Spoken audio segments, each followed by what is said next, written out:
Now, this might be a Once Upon a Forest effect for me. I just realized I need to explain what I mean by that. So, you remember the movie Once Upon a Forest? Came out when we were really young.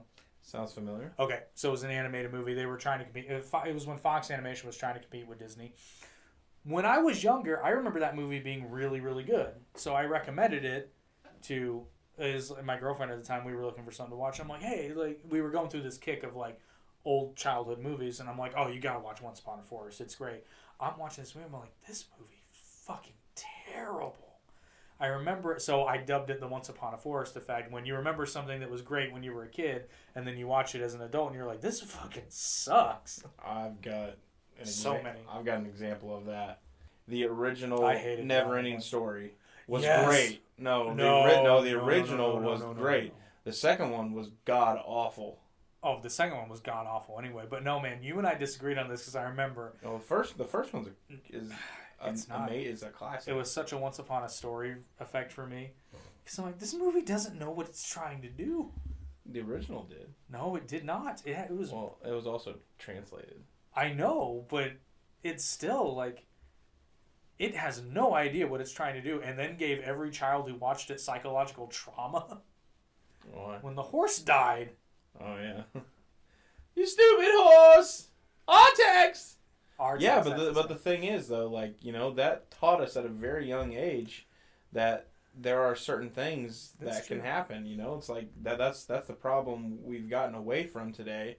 Kids are all shoved in the corner and babied. That's true. And so when bad things happen, it really super affects them. You know what? That's a good way to put it because I understood what the movie was trying to do, but I'm like, damn, that got dark really fast. But it's true. It's a metaphor for depression. And after that happens, Atreyu has to get up and keep going because he's literally, well, we know, spoiler alert, Bastion ends up saving the day in the end, but that's the point. But as far as... Say my name! Yeah, my adult self really was like... Up until that part, I'm like, yeah, I love this movie. And then that part gets there, I'm like, all right, I can shut it off now. It's getting a little weird. But as far as Atreyu is concerned, he's the only one who can stop the darkness. It's the darkness, right? Mm-hmm. Or the nothing. I'm sorry. It's the nothing. The nothing. As far as Atreyu is concerned, he's the only one that can stop it. So it's like, yeah, he just lost his friend, but... Dude, when he is talking to the turtle and the turtle sneezes... Okay, that's funny. Yeah, and he's just like, and he stops in and he's just like, and he, well, and then like the weird like Egyptian looking guard things that like fry people who try to go in, like that shit's.